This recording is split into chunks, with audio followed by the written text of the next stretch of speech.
Bapak Ibu yang kami hormati, di sini saya bukan selaku kepala sekolah dalam hal ini, tapi di sini izinkan saya selaku CGP calon guru penggerak menyampaikan terkait budaya positif yang mudah-mudahan dapat kita kembangkan di lembaga kita, dan mudah-mudahan juga dapat dikembangkan, dapat kita dapat bermanfaat di kelas, dikembangkan di kelas Bapak Ibu semua, sehingga kegiatan belajar mengajar dapat berjalan dengan baik dan lancar sesuai dengan harapan kita. Selanjutnya Bapak Ibu yang saya hormati, dalam hal ini pada bulan kita saya mohon bantuannya untuk mengoperasikan tugas saya. Di sini saya tidak bermaksud menggurui, tetapi di sini saya hanya ingin berbagi praktik baik kepada Bapak Ibu semua. Mudah-mudahan apa yang saya sampaikan nanti benar-benar bermanfaat buat kita semua. Amin. Allahumma amin. Langsung saja Bapak Ibu yang saya hormati, dalam hal ini adalah tugas saya untuk menyampaikan aksi nyata, yaitu terkait diseminasi atau budaya positif di SD Al-Quran Darul Fatah.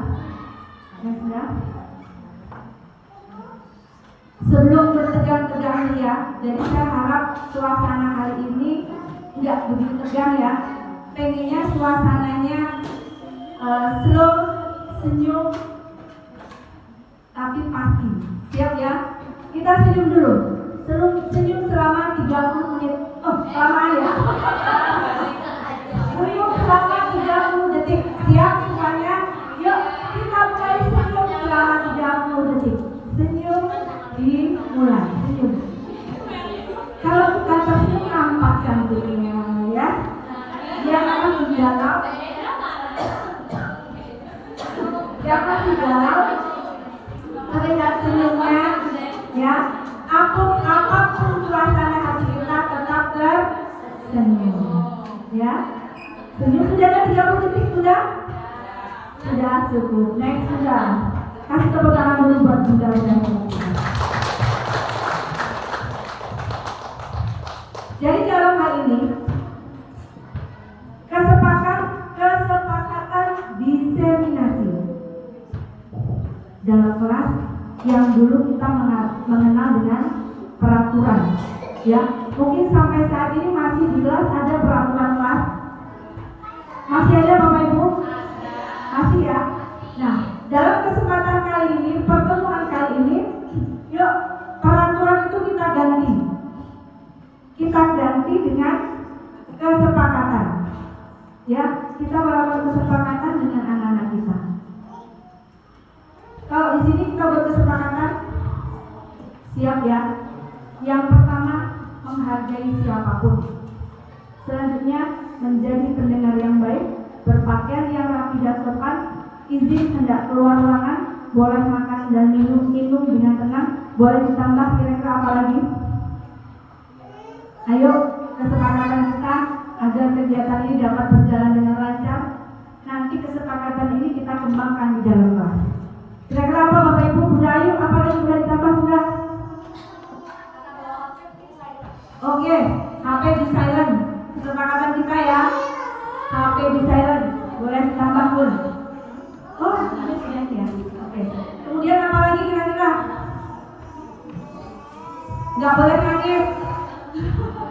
Tidak rewel. Jadi selalu bergembira ya, selalu senyum ya. Jadi itu kesepakatan itu adalah keyakinan kita yang harus kita terapkan nanti ketika kita melakukan kesepakatan kepada peserta didik. Next. Disiplin positif.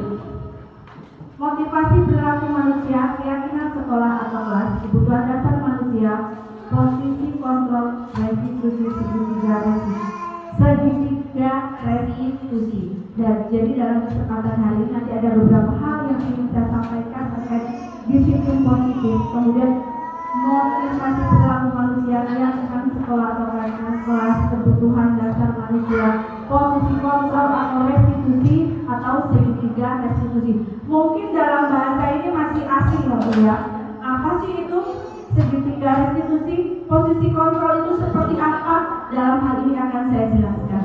Tentunya dalam penjelasan saya ini nanti saya yakin ini dapat bermanfaat buat kita sebagai seorang guru, sebagai seorang pendidik. Next kita. Disiplin positif adalah cara menerapkan pendisiplinan yang bertujuan untuk, maaf ya, karena kalau dari sana saya mau baca. Saya ulang ya. Disiplin positif adalah cara menerapkan disiplin yang bertujuan untuk menumbuhkan kesadaran serta memberdayakan anak untuk mandiri. Disiplin positif dilakukan supaya anak melakukan sesuatu bukan karena ditakut-takuti dengan hukuman, ancaman, atau karena dijanjikan atau sodokan atau hadiah. Dalam hal ini kita masih sering tidak melakukan hal itu. Nah, jadi kita rubah nanti. Disiplin positif ini kita rubah, mohon maaf, dalam hukuman, ancaman nanti kita rubah dengan cara disiplin positif. Kita melakukan keyakinan, kita melakukan kesepakatan, ya. Karena dalam kegiatan belajar mengajar, contohnya saya sendiri, sebelum saya mengikuti CGP, saya masuk kelas untuk kelas 1. Ketika ada anak-anak kita yang gaduh, yang ribut, saya selalu menjanjikan sesuatu. Harapan kita apa? Harapan kita agar anak itu bisa disiplin. Tetapi kita memberikan iming-iming yang duduknya antar, bunda kasih coklat. Masih sering seperti itu ya. Ternyata itu salah. Rewards yang kita berikan itu bisa tepuk tangan, bisa berupa jempol, bisa berupa, kalau ada cewek ya, kalau sama-sama aja bisa berupa pelukan. Ya, jadi disiplin positif itu nanti kita terapkan di kelas kita. Kemudian cara mengajar kita yang selalu memberikan hukuman. Masih banyak yang memberikan hukuman? Jangan sampai ketika kita memberikan hukuman, nantinya kita akan melakukan penyesalan. Saya sendiri juga merasakan, ya, hukuman kita ganti agar anak-anak tidak mengulangi lagi. Memang ketika kita melakukan perubahan itu tidak semudah membalikkan telapak tangan, butuh proses. Tetapi kita mulai dari diri kita. Kita siap melakukan itu, ya. Kebiasaan ini memberikan hukuman, ancaman. Kamu nanti kalau nggak duduk, Bunda kasih tahu, Bunda titip. Masih sering seperti itu ya, masih sering. Jadi nanti kita kupas tuntas bagaimana cara kita mendisiplinkan anak-anak kita. Masih semangat Bapak Ibu? Mana suaranya? Mana suaramu? Ini suaramu. Sekali lagi, masih semangat Bapak Ibu? Masih. Pasal 12 5 menit lagi. Mohon maaf, nanti kita melakukan pasal 12-nya jam 1 tidak apa-apa ya Bapak Ibu ya. Tidak apa-apa, kita lanjut. Next Bunda. Kemudian disiplin positif. Disiplin positif dapat membuat murid memahami dan menyadari berdasarkan motivasi internal, bukan akibat paksaan, pujian, atau hukum. Jadi disiplin positif ini nanti dari kita. Bagaimana cara kita mendisiplinkan anak itu, ya? Rata-rata anak-anak itu disiplin karena takut. Tuh, harapan kita nanti anak-anak kita ini melakukan kedisiplinan karena kesadaran. Oh iya, aku nanti kalau tidak melakukan disiplin, misalkan salah satu contoh, kalau saya datang terlambat, itu motivasi dari diri dia sendiri ya, motivasi intrinsik dari diri dia sendiri. Kalau saya datang terlambat, saya ketinggalan pelajaran. Bukan kalau saya terlambat, saya nanti dihukum sama Bunda Titi. Itu bukan disiplin positif. Disiplin positif itu dari diri dia sendiri. Jadi bagaimana kita menumbuhkan kedisiplinan itu agar anak-anak itu bisa. Dan harapan saya bukan cuma anak-anaknya yang bisa menerapkan disiplin positif. Bapak, Ibu guru semua di sini, harapan saya juga mampu menumbuhkan disiplin positif, bukan karena Bunda Titin. Takut saya nanti kalau ditegur sama Bunda Titin, ya. Jadi harapan saya, ayo kita bersama-sama menumbuhkan disiplin positif dari diri kita. Bukan yang aku pengen dipuji, bukan. Kalau sebagai seorang guru, bagaimana disiplin positifnya? Kalau saya datang terlambat,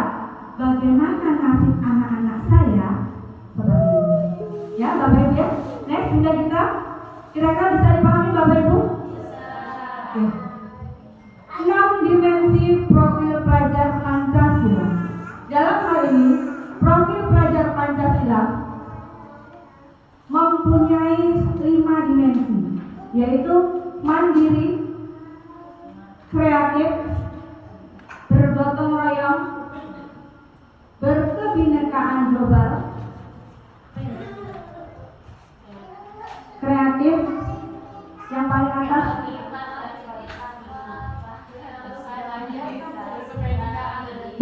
beriman, ya beriman dan bertakwa. Ada lagunya ya, pelajar Pancasila beriman dan bertakwa pada Tuhan yang esa dan berakhlak mulia, berkebinekaan global, gotong royong mandiri, kreatif dan bernalar kritis. Itu harapan pelajar Pancasila itu ya.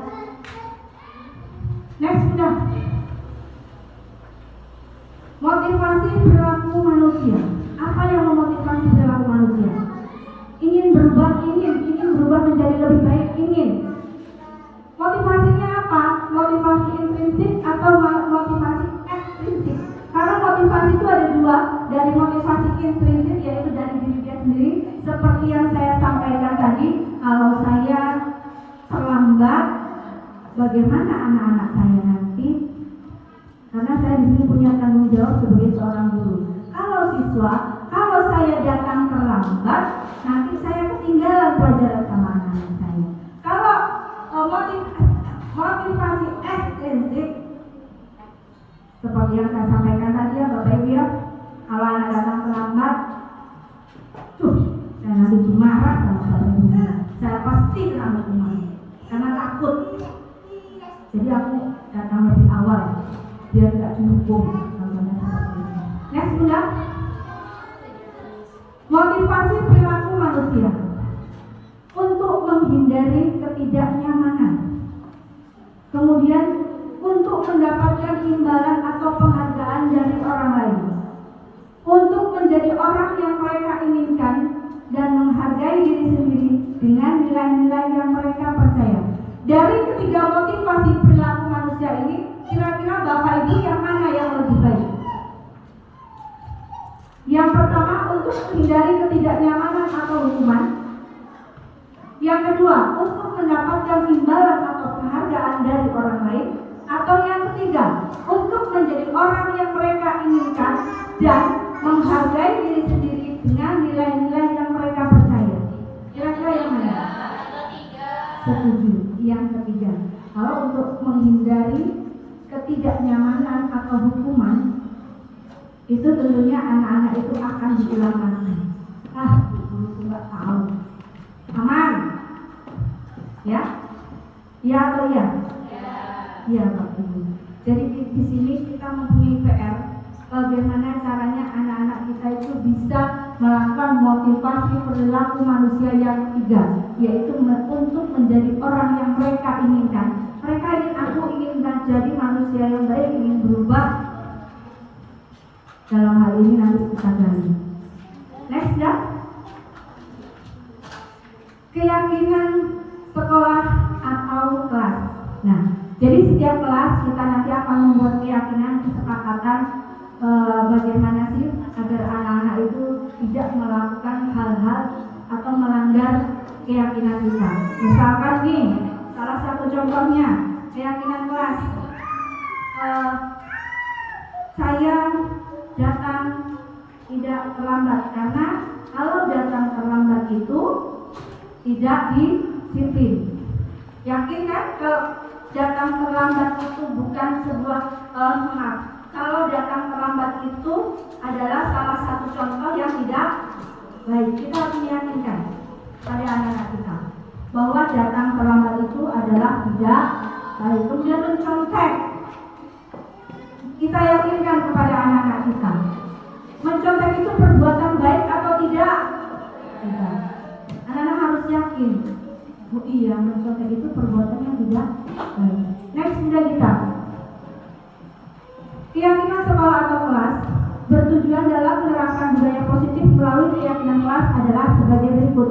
menumbuhkan budaya positif dengan keyakinan kelas, menerapkan nilai-nilai profil pelajar Pancasila, membiasakan nilai-nilai positif di sekolah.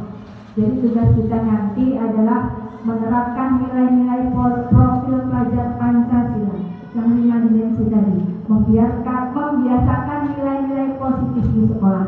Siap Bapak Ibu? Siap ya, next ya. Keyakinan sekolah atau kelas berupa pernyataan universal yang dibuat dalam bentuk kalimat positif. Keyakinan kelas tidak dibuat dalam jumlah banyak sehingga mudah diingat dan dipahami oleh semua warga kelas. Keyakinan kelas merupakan sesuatu yang dapat diterapkan di lingkungan kelas tersebut. Salah satu contohnya keyakinan kelas, misalkan saling menghormati, saling menghargai, sopan santun, kasih sayang, tolong menolong. Kemudian kalau anak-anak kita ada yang berantem, nah ketika kita membuat keyakinan kelas, kita dudukkan, kita panggil, nah kita tanya alasan kamu kenapa berantem. Anak itu pasti menjawab, lalu dia ini duluan loh Bu. Berarti yang dua-duanya kita panggil. Kenapa kok berantem? Pasti saling menyalahkan. Kita harus menstabilkan dulu situasinya. Setelah kita menanyakan soal, kita stabilkan. Oke. Membuat kesalahan itu manusiawi, tetapi tidak dibenarkan. Kita harus menstabilkan situasi. Sejauh ini Bapak Ibu paham nggak apa yang saya sampaikan? Bisa dimengerti ya? Jadi sebelum kita kebiasaan kamu ini. Pagi tadi saya menghadapi situasi yang sama. Mbak Ica, Bunda Ayu ya. Tadi pagi Mbak Ica bersama orang tuanya datang ke sekolah. Karena kemarin baru ada kasus kuncinya Mbak Amel itu dibawa sama Mbak Ica, kunci dan remote. Salah satu ini nggak ada, motor itu nggak bisa jalan. Akhirnya orang tuanya Amel nggak terima, datang ke sekolahan sampai meminta Amel mau keluar dari sekolah. Karena apa? Selama kelas 6 ini digangguin terus sama si Ica. Kemarin coba saya mengklarifikasi dengan orang tua, karena melalui telepon segala sesuatu tidak bisa diselesaikan secara maksimal. Jadi segala sesuatu bentuk apapun kita harus face to face, jangan melalui telepon. Karena ada apalagi cuma chatting. Kadang-kadang kalau kita situasi hati kita nggak baik ya, kita chatting penangkapannya juga nggak baik. Jadi segala sesuatu bentuk permasalahan harus kita selesaikan secara face to face, tatap muka.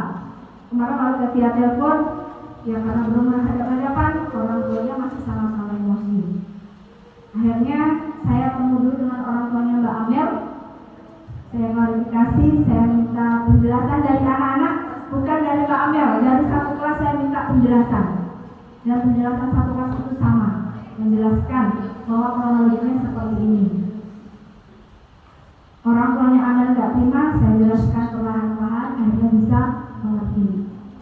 Dan pagi-pagi gantian orang tuanya Mbak Ica yang tidak terima dengan tuduhan yang diberikan kepada Ica. Karena itu baru melalui telepon, ya. Segala sesuatu bentuk apapun ketika kita menyelesaikan masalah melalui via telepon itu masih belum maksimal. Kita berhadapan, tatap muka. Setelah masalah selesai kita salaman, jabat tangan, berpelukan, selesai. Kita menjelaskan runtut permasalahannya, kita panggil anaknya, kronologisnya, kemudian kita lakukan kita harus memvalidasi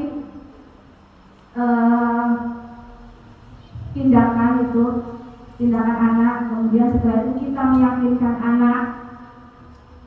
Dan yang paling penting dalam hal ini kita tidak harus ngejasi kamu begini. Jadi segala sesuatu harus kita stabilkan dulu. Tahu anak ini salah, kita stabilkan. Bunda tahu perbuatan kalian itu tidak benar, dan perbuatan Mbak Amel pun juga tidak benar. Kalau misalkan Bunda di posisi Mbak Amel, Bunda mungkin juga marah, atau sebaliknya, kalau Bunda di posisi Kak Ica, Bunda juga marah, tetapi tindakan itu tidak dibenarkan. Mohon maaf,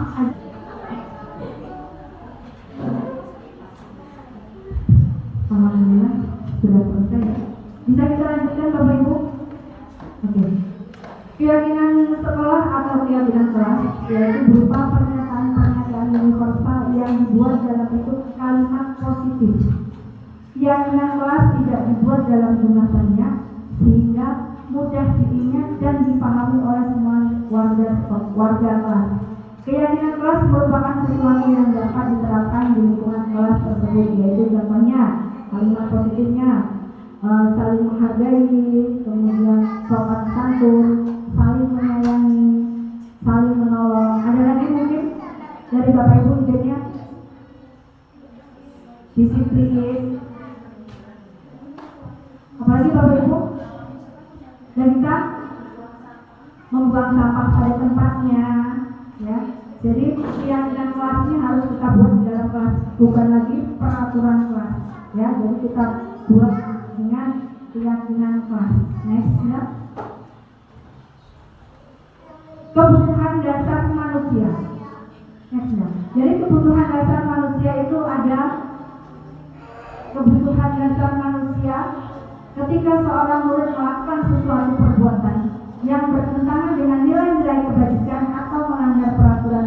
Hal tersebut karena setiap perilaku murid kita ada kebutuhan dasar yang dituntut dari dirinya yang harus dipenuhi. Jadi kebutuhan dasar pada manusia itu ada kebutuhan ingin disayang, kebutuhan bertahan hidup, kebutuhan kasih sayang, kebutuhan bertahan hidup, kemudian kebutuhan ingin diperhatikan. Coba next ya. 5 kebutuhan dasar manusia: bertahan hidup, kasih sayang, penguasaan, kebebasan, kesenangan. Dalam 5 kebutuhan hidup ini tentunya banyak kasus dari anak-anak kita. Contohnya, beberapa hari yang lalu ada kasus atas nama Azan. Azan masih apa?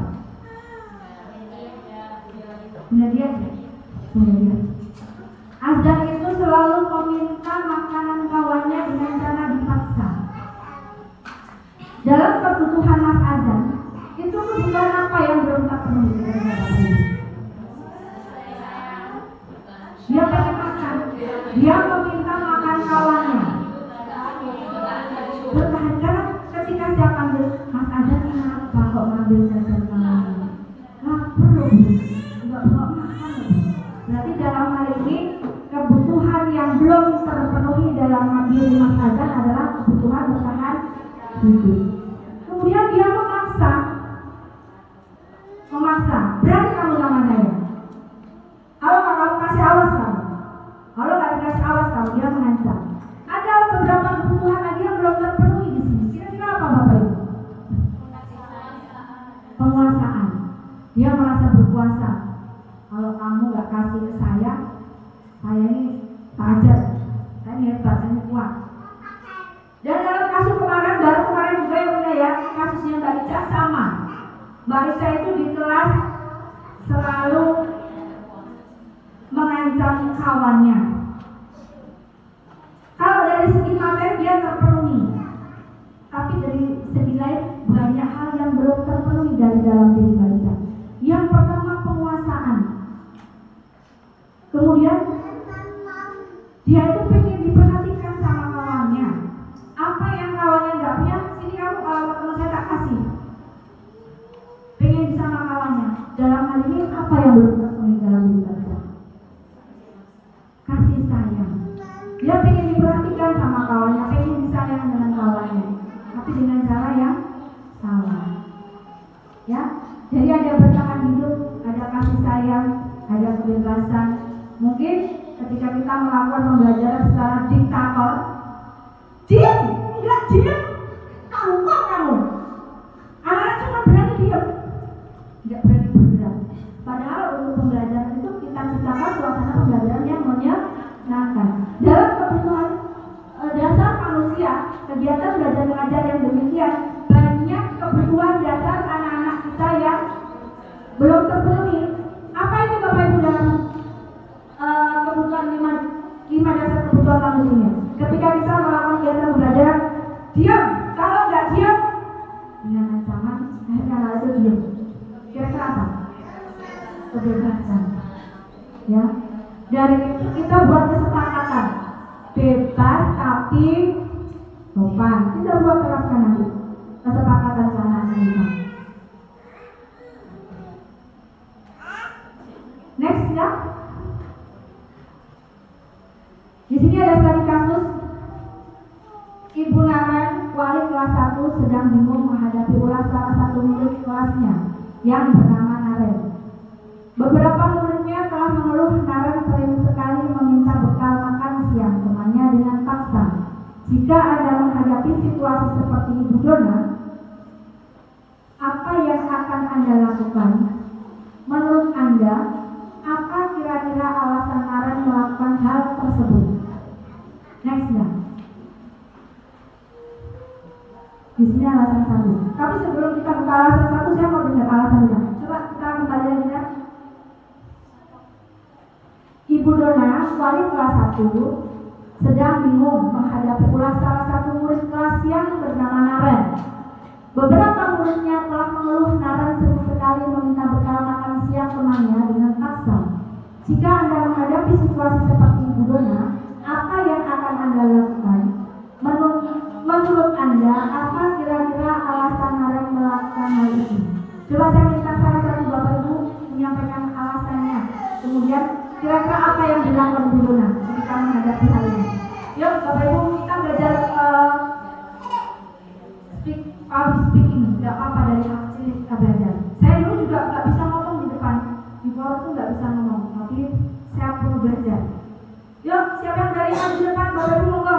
Kira-kira kalau Bapak Ibu bunda-bunda ini jadi Ibu Dona, apa yang akan dilakukan? Yuk, udah yuk.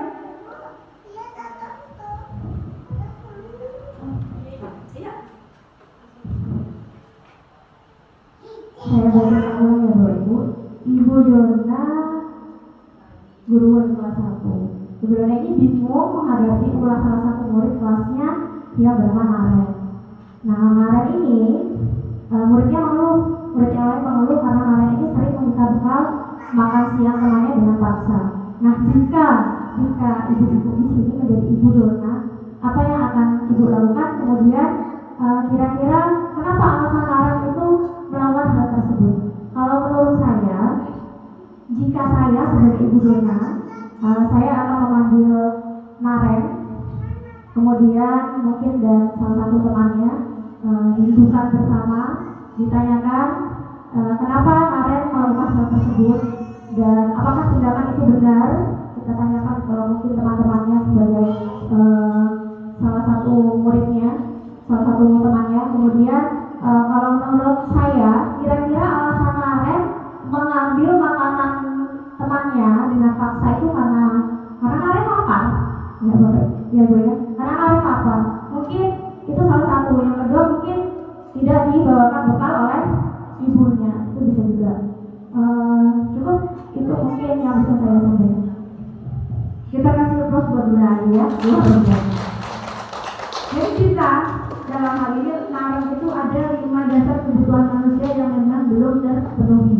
Mungkin dia bertahan hidup, ya, karena dia lapar, akhirnya minta makan kawan secara paksa. Kemudian apa yang dilakukan Ibu Dona? Kalau kita sebagai Ibu Dona, memang kita panggil Naren, kita dudukkan, kita tanyakan alasannya, kenapa melakukan hal itu.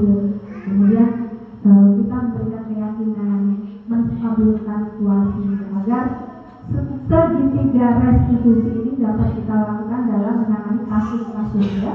Kemudian next ya, jadi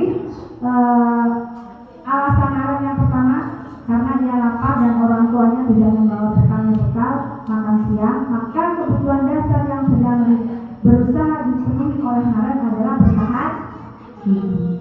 Next ya. Bisa disebut alasan yang kedua karena dia merasa senang. Temannya jadi memperhatikan dia. Ketika temannya melaporkan kepada gurunya dan gurunya memberitahu kepada orang tuanya, sehingga orang tuanya jadi memperhatikan Naren, maka kebutuhan dasar yang sedang dipenuhi Naren adalah kasih sayang dan rasa diterima. Banyak ya kasus-kasus anak-anak kita ya. Jadi kita ketika menghadapi anak-anak kita yang demikian, untuk kedepannya jangan langsung mengejar.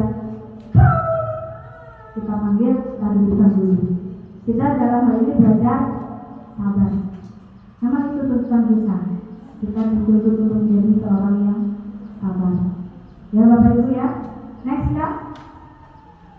Alasan yang ketiga, karena temannya jadi takut dengan dia dan menuruti keinginannya, maka sebetulnya Naren sedang berusaha memenuhi kebutuhan dasar akan kekuasaan.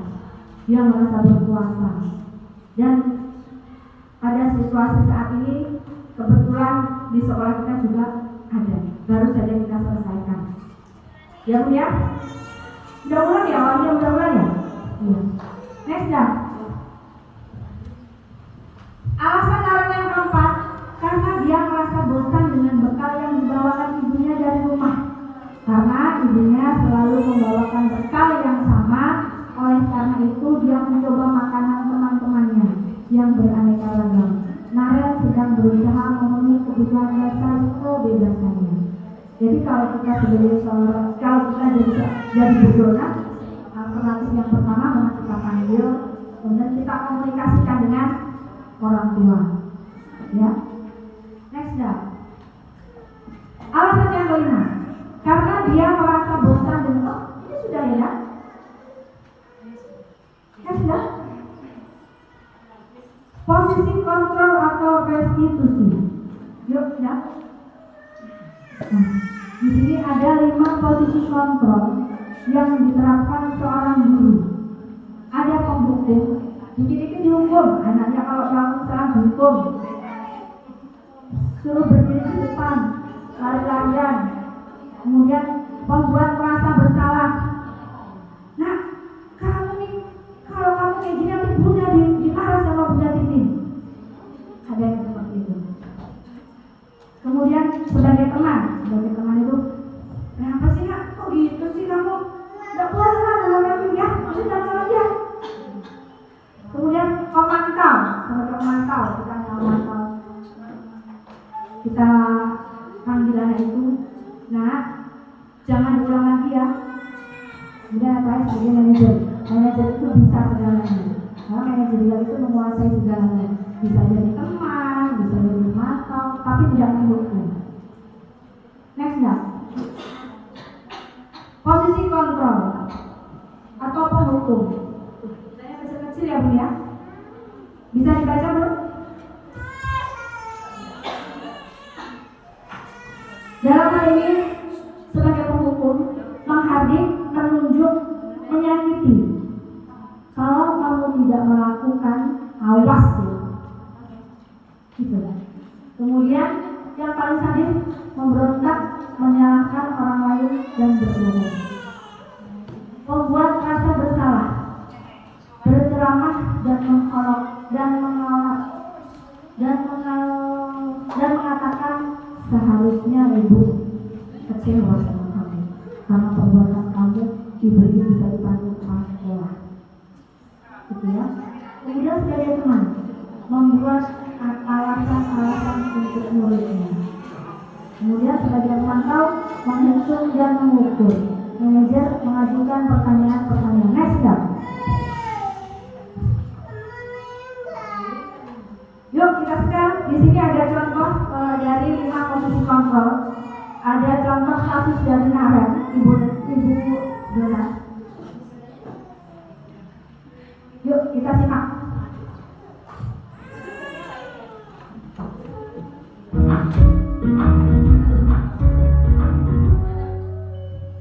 Salam bahagia Ibu dan Bapak Guru hebat. Dalam penerapan disiplin positif restitusi, salah satu program yang dikembangkan adalah 5 posisi kontrol. 5 posisi kontrol dalam restitusi adalah proses perjalanan seorang pendidik agar dapat mengenali dirinya. Pada video kali ini, kita akan membahas tentang 5 posisi kontrol yang dikembangkan oleh Diane Grossen dan contoh penerapannya.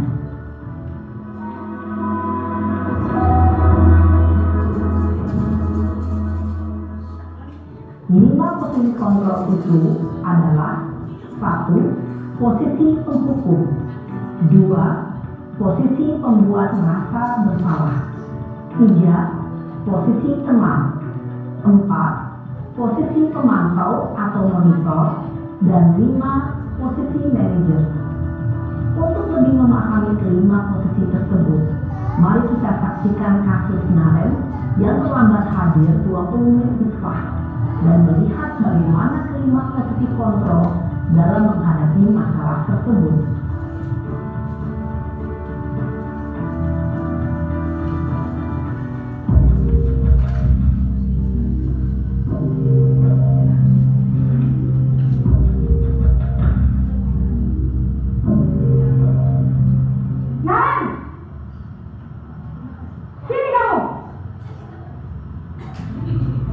Selamat pagi, Bu. Selalu terlambat. Kamu deh, pasti terlambat. Maaf, Bu. Saya... Apa? Apa coba? Alasan kamu apa lagi? Kapan sih kamu tidak terlambat? Malas sekali ya kamu jadi anak. Saya... Dasar pemalas. Gak kapok-kapok sih kamu. Sudah berapa kali terlambat? Sana, kamu keliling lapangan basket 2 kali. Kenapa saya harus keliling lapangan basket, Bu? Kenapa? Kamu lawan ibu. Berani-beraninya jawab. Sudah terlambat, masih berani jawab pula. Sekarang, keliling lapangan basket 5 kali sekalian. Biar kapok. Cepat. Pergi sana ke lapangan basket. Posisi penghukum biasanya berbicara dengan nada tinggi, menghardik, menunjuk-nunjuk, menyakiti, dan menyindir. Hukuman bisa berupa fisik maupun psikis. Ibu dan bapak guru hebat. Dampak yang terjadi pada murid ketika guru berada pada posisi penghukum adalah murid cenderung akan memberontak, bahkan menyimpan dendam.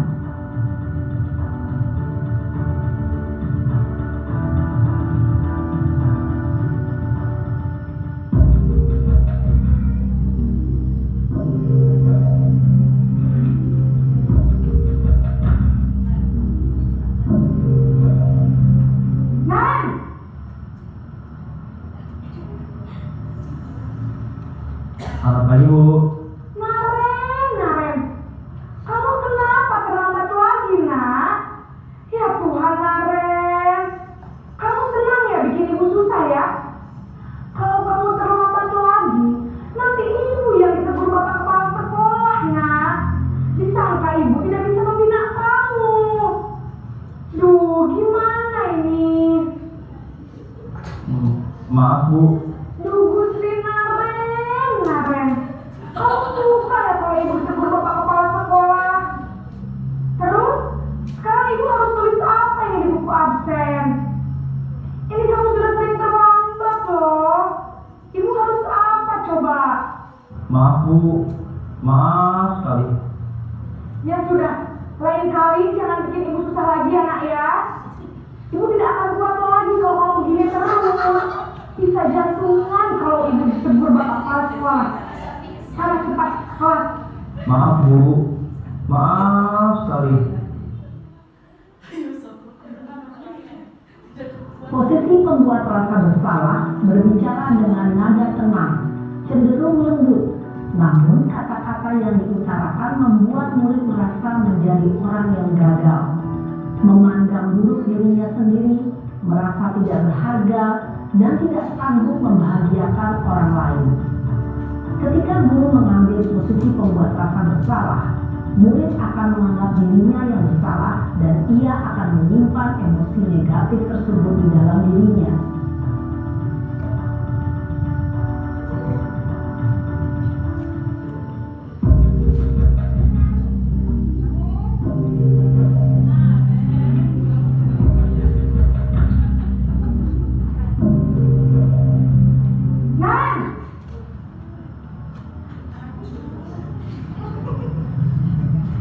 pagi Bu.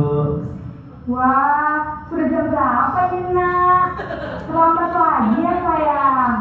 Iya Bu, habis ibu saya lupa bangunkan saya Bu. Kamu malah menyalahkan ibu kamu. Kamu bukannya anak yang larinya paling kencang. Kok terlambat sih? Iya Bu, saya memang terlambat bangun tadi. Jadi biarpun saya lari kencang, tetap gak kesenjar Bu. Ya sudah sana. Nanti lain kali larinya lebih kencang lagi ya. Biar gak terlambat lagi. Bikin seneng ibu. Demi ibu. Bisa kan? Bisa lah Bu. Ya sudah sana. Ibu beresin urusan absen kamu. Kamu ini ada-ada saja. Dalam posisi teman, guru berbicara dengan nada suara ramah. Dan menghindar gurau untuk menjaga suasana tetap santai. Murid akan merasa senang, aman, dan akrab dengan guru. Identitas yang tercipta adalah identitas sukses atau berhasil. Namun, perlu diingat, karena ini masih dorongan eksternal, maka ada faktor ketergantungan dari murid kepada orang tertentu. Di sini, guru absennya, sehingga di lain waktu, murid bisa berperilaku baik, namun hanya kepada orang-orang tertentu saja.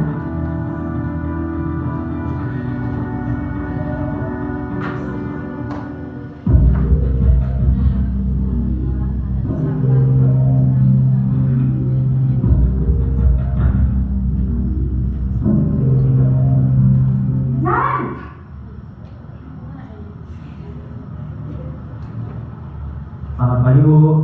Naren, apa peraturan sekolah kita tentang jam berapa kita harus masuk sekolah, nak? Kita harus di sekolah jam 7 Bu. Iya betul, sekarang sudah jam 7.20. Naren sudah tahu konsekuensinya jika terlambat hadir. Paham Bu, saya harus tinggal kelas pas jam istirahat selama 20 menit. Iya benar, konsekuensinya demikian. Jadi nanti jam 9.30 pas istirahat, kamu harus tinggal di kelas, kerjakan tugas tambahan untuk ketertinggalan kamu, ya? Baik Bu. Posisi pemantau mengandalkan penghitungan atau data untuk mengontrol murid. Guru mengarahkan murid berdasarkan peraturan dan konsekuensi. Seorang pemantau menunjukkan bahasa tubuh dan ekspresi wajah yang datar dan cenderung formal.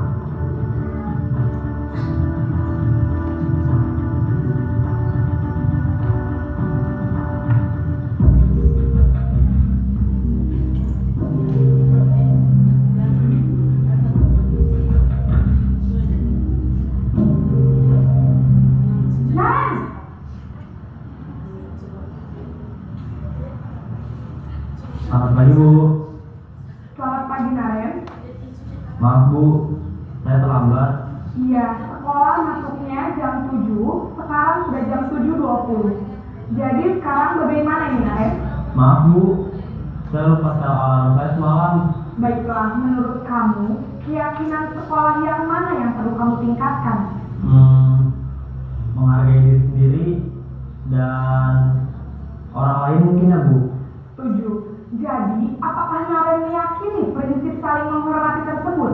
Iya Bu, saya meyakininya. Apakah Naren bersedia memperbaiki masalah keterlambatan ini? Bersedia Bu. Bagaimana kamu akan perbaiki masalah keterlambatan ini?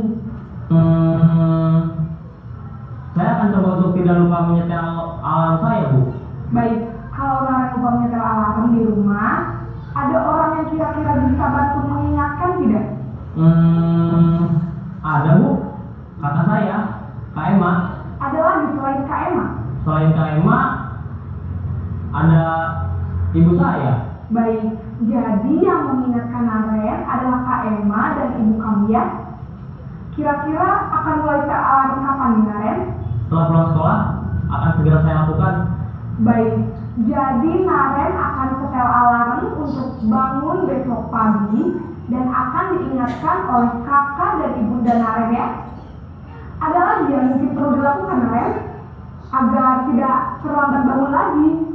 Tidak ada Bu. Baik, Naren, terima kasih untuk kerjasama kamu. untuk belajar. Baik Bu, terima kasih. Posisi manajer adalah posisi kontrol yang disarankan untuk membimbing murid memiliki sikap disiplin yang positif, yaitu murid yang mandiri, bertanggung jawab, dan dapat memecahkan masalah. Tujuan dari posisi ini adalah agar murid dapat berefleksi atas tindakannya. Guru akan dengan tulus memberikan pertanyaan-pertanyaan bermakna, sehingga membuat murid dapat belajar dari kesalahannya dan mencari sebuah solusi untuk menyelesaikannya. Ibu dan Bapak guru hebat, setelah mengamati adegan kelima posisi kontrol tadi, kira-kira posisi mana yang paling ideal? Posisi mana yang dapat menunjang motivasi intrinsik murid? Ya, posisi manajer. Posisi ini memang ideal yang ingin dituju setiap pendidik. Pada posisi inilah, guru dapat menerapkan disiplin positif yang berpihak pada murid, yang memerdekakan murid. Perjalanan seorang pendidik tentunya tidak mudah untuk sampai pada posisi seorang manajer. Namun, tujuan kita pasti, yaitu menciptakan murid-murid yang mandiri, merdeka, dan bertanggung jawab. Semoga penggambaran 5 posisi kontrol yang telah diperlihatkan ini dapat menjadi ajang refleksi bagi kita semua, agar dapat terus mengasah dan menerapkan disiplin positif yang memerdekakan murid. Mari terus berlatih dan bersemangat. Selamat menerapkan. Salam dan bahagia, Ibu dan Bapak guru hebat.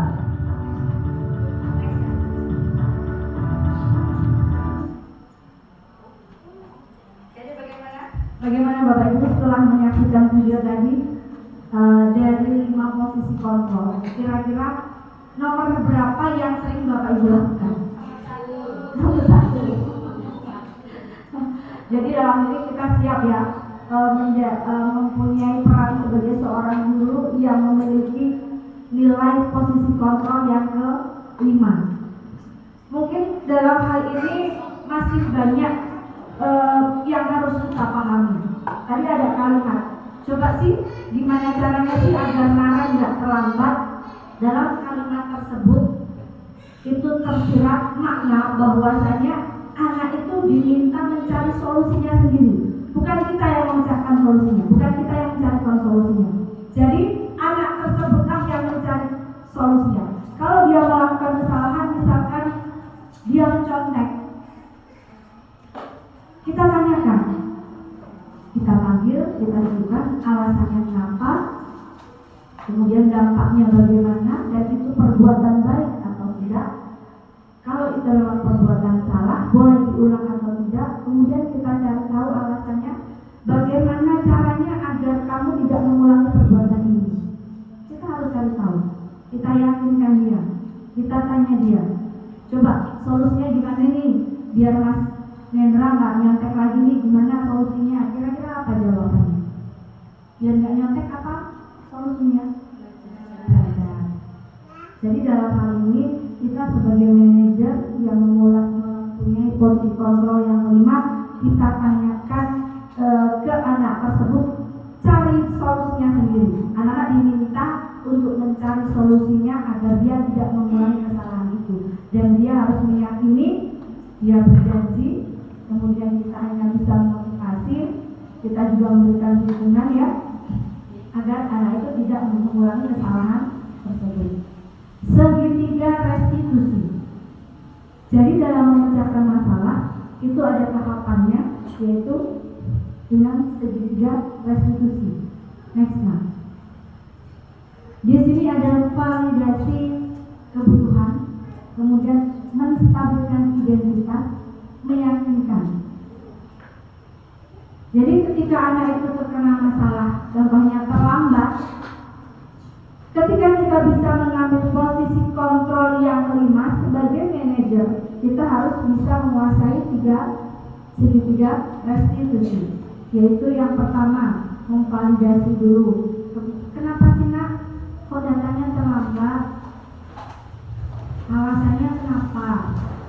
Kemudian kita harus bisa menstabilkan. Apapun yang dilakukan anak-anak, kita harus bisa menstabilkan. Coba saya juga salah satu contoh. Kalau kelas bawah kasusnya yang sering terjadi apa Bapak Ibu? Kelas bawah. Kelas 1 coba Bunda Desi, kelas bawah yang sering terjadi. Terus timbul nangis. Nah kita tanya, kira-kira yang nangis itu balas nggak? Ada nggak yang balas? Sampai terjadi konflik gitu ya. Mungkin kita cari solusi, kita cari masalah yang agak tinggi kelas tinggi mungkin. Yuk, Bunda, Ica. Iya, kalau Ica ini memang luar biasa ya. Kasusnya seperti yang saya sampaikan tadi. Dia berusaha meminta apa yang dia inginkan ya Bu ya. Dia berusaha memenuhi kebutuhannya, penguasaan dan kebutuhan kasih sayang. Jadi di sini kita panggil, kita dudukkan alasan Ica kenapa melakukan hal itu. Kemudian kita stabilkan masalahnya. Hal itu mungkin kalau Bunda salah jadi Ica mungkin Bunda juga marah. Menstabilkan ya kalimat menstabilkan. Oke, mungkin kalau Bunda jadi kamu Bunda juga marah. Tetapi itu tidak dibenarkan ya Nak ya. Itu kita menstabilkan. Kemudian kita cari jalan keluarnya. Coba, gimana caranya agar Mbak Ica nggak mengulangi perbuatan itu lagi? Coba Bunda nggak dengar sih? Gimana caranya Mbak Ica biar Mbak Ica nggak mengulangi perbuatan itu? Kita minta Ica itu untuk cari solusinya dulu. Kalau dia sudah cari menjawab, saya harus berubah jadi orang yang baik, Bu, yakin mau jadi orang yang baik. Gimana caranya? Nggak ganggu kawannya, oke. Nggak ganggu kawannya ya. Siap berubah ya. Bunda yakin Mbak Ica bisa jadi orang yang baik. Mbak Ica bisa jadi contoh kawan-kawan orang yang baik. Kira-kira bisa nggak Bapak Ibu kita berbuat seperti itu? Tidak langsung sebagai posisi kontrol yang pertama. Ya, karena selama ini kita sering melakukan posisi kontrol yang nomor 1, langsung dihukum. Jadi, yuk kita melakukan perubahan yang lebih baik lagi. Tujuannya apa Bapak Ibu? Saya melakukan hal ini mempunyai tujuan agar sekolah kita ini menjadi sekolah yang memiliki disiplin positif. Kemudian anak-anak kita, ketika kita mampu menjalankan disiplin positif ini, anak-anak kita ini mudah diarahkan. Selama ini anak-anak kita masih sulit sekali diarahkan, dan kita harus koreksi diri kita. Apakah kita ini sudah bisa melaksanakan disiplin positif? Karena disiplin positif itu dimulai dari diri kita. Kita meminta anak kita melakukan disiplin positif, tetapi diri kita sendiri tidak mampu melakukan hal itu. Kira-kira balance atau tidak? Jadi kita siap ya melakukan perubahan.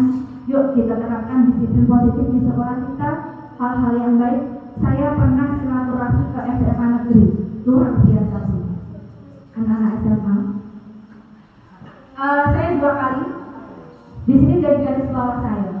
Saya pertama di SMA negeri Labuan, SMA negeri Y Jepara. Ketika saya masuk, anaknya tuh masya Allah ada sopan santunnya, bahasanya tuh Bu. Saya tanya, nah kalian gimana ya? Mari Bu, saya tunjukkan gitu. Ya Allah, luar biasa. Dan yang kedua, ketika saya pernah silaturahmi ke SD Sidoarjo, benar-benar kita ya kalau nggak salah ya Bu ya. Saya ada workshop di sana di SD Sidoarjo. Kalau SD kan setara ya dengan kita ya, anak-anaknya masih setara. Itu anak-anak luar biasa. Ketika kita membiasakan hal yang baik untuk anak-anak kita dan kita bisa memberikan contoh, insya Allah anak-anak pun akan mengikuti. Saya, Bunda Gita dan Umi Ida awalnya, saya duduk di teras. Anak-anak itu lari-lari tapi dia tetap pakai kontrol sopan santun adabnya, nggak asal lari Kalau selama ini kita masih melihat ya, anak-anak kita ketika kita duduk, anak kita bahkan kita duduk di bawah pun anak-anak kita lari ya lari-lari aja. Ini di SD loh. Ini benar-benar pengalaman saya yang saya rasakan. Saya ke SD Sidoarjo, saya duduk, saya Bunda Gita sama Umi Ida duduk. Anak itu lari jalan tuh sambil duduk. Masya Allah, itu hal kecil ya. Jadi yuk kita coba disiplin positif, hal-hal baik kita kembangkan di sekolah kita. Jadi ketika kita melakukan pembelajaran, jangan hanya sekedar kita menyampaikan materi. Materi itu nomor sekian. Action kita, tindakan kita, apa yang bisa kita lakukan untuk merubah anak-anak kita. Siap Bapak Ibu? Jadi ketika kita masuk, jangan, ayo buka halaman sekian, kerjakan halaman sekian. Itu anak SMA bisa. Ya, masuk masih tugas tidak begitu bisa. Jadi dalam hal ini yang saya inginkan, buat dulu suasana kelas itu nyaman. Masih ngantuk ya Bu ya? Udah ngantuk ya? Kita harus bikin dulu yuk. Kita harus bikin dulu. Biar nggak ngantuk, berdiri semuanya. Kayaknya ngantuk ya. Harus bikin dulu. SDP-nya nggak usah susah-susah ya. Nggak usah susah-susah. Cuma kalau ada musik yang kakak gitu. Siap ya? Kemarin ketika yang diem saya mohon yang sudah tahu jangan dibocorkan ya. Yang belum tahu, iya, ya. Yang sudah tahu, ya cukup tersenyum. Oke? Krunya ikuti kata saya. Krunya yang sudah tahu mohon diam. Krunya ikuti kata saya. Siap? Ayam, ayam, ayam. Krunya ikuti kata saya ya nak. Ya Bu ya. Kenapa jadi nak ya? Ulangi. Ayam, ayam, ayam. Ayam, ayam, ayam. Bebek, bebek, bebek. Bebek, bebek, bebek. Ayam, ayam. Ayam, ayam. Krunya ikuti kata saya Bun. Ayam, ayam, ayam. Ayam, ayam, ayam. Kenapa budak-budak bebek? Krunya ikuti kata saya dulu. Ayam, ayam. Oh ayam gini ya. Ayam, ayam, ayam. Ayam, ayam, ayam. Bebek, bebek, bebek. Bebek, bebek, bebek. Ayam, ayam, ayam. Ayam, ayam, ayam. Ayamnya berapa kali? 3. Krunya ikuti kata saya. Salah. Ayam, ayam, ayam. Ayam, ayam, ayam. Bebek, bebek, bebek. Bebek, bebek, bebek. Bebek, bebek, bebek, bebek, bebek. Bebeknya berapa kali? Bebeknya berapa kali? Benar semuanya. Kasih tepuk tangan. Sudah cukup ya? Nanti bebeknya berapa kali sudah Bang? Jadi punya ikuti kata saya. Oke, next ya, kita lanjut ya. Masih kantor Bapak Ibu? Kalau masih kantor saya tambah lagi nih SDG-nya. Sudah cukup ya? Cukup, oke. Segitiga restitusi. Jadi dalam hal ini kita sebagai manajerial, kita harus bisa memiliki 5 posisi kontrol, tapi bukan penghukum ya dalam hal ini ya, menstabilkan identitas. Seperti yang saya sampaikan tadi, Mbak Ica, kalau mungkin Bunda di posisi Mbak Ica mungkin sama Bunda marah, tetapi itu tidak dibenarkan. Kita harus memberikan solusi. Kita harus memberikan motivasi, bukan solusi. Kita harus memberikan motivasi kepada Mbak Ica. Kemudian Mbak Ica diminta untuk mencari solusinya agar hal itu tidak terulang lagi.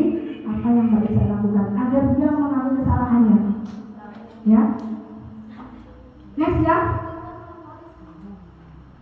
1. Dari segitiga restitusi tadi, yang pertama menstabilkan identitas. Menstabilkan identitas dilakukan berdasarkan prinsip bahwa membuat kesalahan adalah bagian dari proses pembelajaran yang nantinya menggeser identitas gagal ke arah identitas yang sukses. Jadi kita stabilkan. Ya mungkin kalau sudah yang di posisi Mbak Ica, Bunda juga marah, tapi itu tidak dibenarkan ya Nak ya. Apa yang harus dilakukan Mbak Ica? Kalau ini tidak benar, coba apa solusinya? mengajak kita untuk mencarikan solusi. Next ya. Kemudian guru berkata, buat salah itu hal yang manusiawi. Tidak ada manusia yang sempurna. Bapak Ibu juga pernah kok membuat salah. Kita bisa menyelesaikan permasalahan ini. Kalimat-kalimat dalam musikal identitas yang perlu kita ucapkan kepada anak-anak kita. Bapak Ibu tidak tertarik untuk mencari tahu siapa yang benar, siapa yang salah. Bapak Ibu lebih tertarik untuk menyelesaikan masalah ini. Bunda nggak mau cari tahu siapa yang benar, siapa yang salah. Jadi kita sampaikan dalamnya. Bunda nggak mau tahu siapa yang benar dan siapa yang salah. Dalam hal ini bisa jadi Pak Ica yang salah, bisa jadi Mbak Amel yang salah. Tetapi di sini kita cari solusinya bagaimana agar masalah ini terselesaikan. Seperti ini. Kalau anak berantem pasti saling salah-salah nggak Bapak Ibu? Iya, pasti saling menyalahkan. Jadi kita kamu yang salah. Cak. Dalam hal ini kita tidak perlu saling menyalahkan. Kita hanya cari solusinya. Kalau kau menyalahkan dirimu sendiri, terus menerus apakah kamu bersikap baik pada dirimu sendiri, kemudian dia merasa bersalah. Salah. Tapi dia hanya menyalahkan diri sendiri, tapi dia tidak mencari solusi. Itu juga tidak benar. Ya, dia sudah. Dua, yang tadi memvalidasi. Tadi pertama apa? Menstabilkan, kemudian memvalidasi tindakan yang salah. Validasi tindakan yang salah dilakukan berdasarkan prinsip bahwa setiap perilaku berupaya memenuhi suatu kebutuhan tertentu, sehingga guru akan bergeser dari stimulus respon menjadi proaktif, serta akan lebih mengenali dan mengakui kebutuhan muridnya. Dalam hal ini kita mencari memvalidasi tindakan yang salah bahwa setiap perilaku memiliki suatu kebutuhan. Apa sih alasannya Mbak kalau tadi Mbak Ica melakukan hal ini? Dia menyampaikan alasannya. Kita tahu, berarti ini ada suatu kebutuhan yang memang belum dipenuhi. Ya, next ya. Dalam hal ini kita tanyakan kepada anak, kau pasti punya alasan. Kenapa kau melakukan itu? Apa alasannya sebenarnya? Seperti saya sampaikan. Apa yang penting bagi kamu? Kemudian kamu boleh tetap menjaga sikap itu, tetapi tambahkan sikap yang lain, yang baru. Maksudnya kita meminta anak itu agar mengganti sikap itu menjadi sikap yang lebih baik. Kalau itu memang belum baik, berarti harus diganti. Ya, karena itu memang belum baik, jadi harus diganti. Yuk, apa sikapnya yang bisa kamu lakukan? Karena yang sebelumnya itu tidak benar. Ganti dengan sikap yang benar. Perbaiki apa kira-kira kita minta anak itu. Sejauh ini Bapak Ibu paham ya? Mudah dipahami lah ya? Paham sekali. Yuk, next ya. Yang ketiga, menanyakan keyakinan. Jadi setelah kita membuat kesepakatan keyakinan kelas, ini termasuk senyum, salam, sapa, saling, sopan, santun. Ini juga termasuk keyakinan kelas ya. Keyakinan kelas dilakukan dengan memberikan pertanyaan bermakna kepada murid untuk memunculkan motivasi secara intrinsik, sehingga mampu mengaitkan keyakinannya dengan tindakan yang salah. Jadi keyakinan itu memunculkan motivasi intrinsik. Dia merasa salah, iya, aku salah. Apa yang saya lakukan ini merugikan orang lain. Kemudian kalau misalkan dia mengambil milik orang lain ya, merampas orang lain, dia timbul dari diri dia sendiri. Kalau dari ekstrinsik, kalau nakal dia nanti aku dihukum lagi sama dia. Kemudian di sini kita minta anak itu kita buat agar anak itu menyesali akan perbuatannya. Kalau apa yang dia lakukan itu memang benar-benar salah, dia yakin, oh iya apa yang saya lakukan ini salah, merugikan kawan saya. Kira-kira apa yang saya lakukan agar saya tidak melakukan hal itu lagi. Minta anak itu cari solusinya. Coba Bunda mau tahu, mau dengar.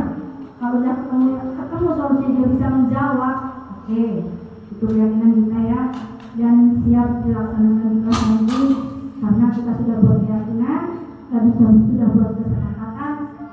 Saya harap Mbak Ica bisa melakukan keyakinan kita seperti itu ya Bu ya. Bisa dipahami Bapak Ibu? Minta anak itu mencari solusinya. Tidak apa-apa karena kita dituntut untuk anak-anak itu bisa memecahkan masalah. Pelajar Pancasila ini memang dituntut anak-anak kita ini bisa memecahkan masalah. Next ya. Nilai-nilai apa yang kita percaya di sekolah kita? Nilai apa yang kita tanyakan ke anak-anak kita? Nilai-nilai apa yang sudah kita sepakati? Di kelas sudah buat kesepakatan kan belum Bapak Ibu? Sudah kita sampaikan ke anak-anak kita belum? Jadi itu harus kita sampaikan. Buat kesepakatan kelas itu memang diingat, benar-benar diingat oleh anak itu. Jadi ketika anak itu kena masalah, kita tanyakan kesepakatannya di mana dulu. Kesepakatan kita apa? Kesepakatannya, contohnya kasih sayang. Berarti kalau kamu nakalin kawan itu kamu sayang nggak sama teman? Ya, jadi kita tanyakan kesepakatan kelas kita apa. Jadi sekali lagi kita buat kesepakatan kelas agar anak itu mengingat kesepakatan itu. Ya, next ya. Oh, ternyata sampai pada di titik terakhir. Terima kasih. Kira-kira ada yang ditanyakan Bapak Ibu? Ayo, nggak apa-apa, kita tanyakan. Kita kembangkan nilai-nilai budaya positif ini di sekolah kita. Harapan saya setelah adanya pemaparan dari saya terkait budaya positif ini, yuk kita terapkan terkait budaya positif, nilai-nilai yang baik agar kegiatan belajar mengajar kita nanti kita bisa melaksanakan secara aktif, kreatif dan menyenangkan. Yuk Bapak Ibu, mudah-mudahan tanya. Tidak apa-apa. Bun, tadi di kelas begini Bun, gimana ya Bun caranya? Tidak apa-apa. Kita pecahkan bareng-bareng di sini. Di sini kita belajar ya Bun ya. Ayo Bunda, ini mungkin ada masalah? Yang sering ada masalah? Oh Bunda ini silakan. Bunda ini bisa sini mungkin ya? Atau belajar?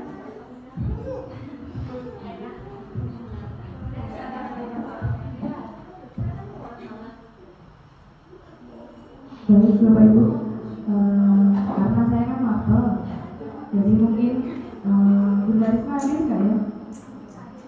Hadir? Luar ya. Ini untuk kelas Bunda Risma ya Bu, yang namanya Mas Gilang. Nah itu kan ya luar biasa. Menurut saya itu luar biasa. Terus sering membuat onar, membuat masalah, baik itu fisik maupun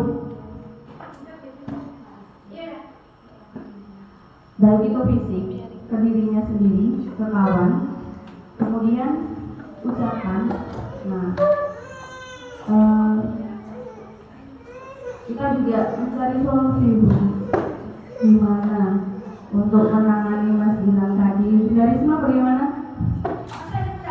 Masuk aja Bun, biar tahu cara mengatasi Mas Gilang. Mungkin banyak ya Mas Gilang yang lain masih ada ya mungkin ya? Gak ada Bun, cuma satu. Ada, Mas Azhar itu sepertinya ada. Tapi berbeda. Terus saya telusuri bagaimana sih kok Mas Gilang jadi seperti itu. Nah saya tanyakan, oh itu Bun, kalau Mas Gilang itu di rumah sering mendapatkan kekerasan dari baik ibu, pokoknya orang tua. Dia tuh udah berbun karena di rumah sering mendapatkan kekerasan. Nah, baik, mungkin saya dan guru mapel sama Bunda Risma mungkin pengen solusinya buat yang terbaik buat Mas Gilang seperti itu. Terima kasih. Baik, terima kasih Bunda ya. Jadi dalam hal ini kita mempunyai satu kasus ya. Kita harus memecahkan kasus tersebut. Bahwasanya Mas Gilang ini di kelas selalu membuat onar. Iya Bunda ya. Ketika ada kawannya yang duduk manis, sudah anteng nurun sama bilang digangguin. Kemudian tindakan dia itu memaksa, kemudian tidak mempunyai sopan santun juga ya. Jadi dalam ini kita pisahkan bersama-sama. Mungkin ada yang punya ide yang memecahkan masalahnya? Oke Bunda, monggo Bunda. Saya ingin menanggapi ya Bu terkait permasalahan yang tadi disampaikan oleh Bunda Rini. Ini kaitannya tentang budaya positif ya. Jadi sebelum kita menelusuri apa sih permasalahannya, maka dari itu kita harus mengetahui tentang 5 kebutuhan dasar yang sudah disampaikan oleh Bunda Rini. Nah, setelah itu setelah kita mengetahui 5 kebutuhan dasarnya, mungkin ada salah satu yang tidak terpenuhi, lalu kita mencoba untuk mencarikan solusinya. Contohnya nih, tadi kasusnya kan anak tersebut suka memaksa temannya. Mungkin di situ salah satu kebutuhan dasarnya adalah penguasaan. Jadi dari situ bagaimana sih solusinya kalau kebutuhan dasar penguasaannya tidak tercukupi? Maka dari itu kita memberikan kebebasan pada anak tersebut untuk diberikan sebuah tanggung jawab.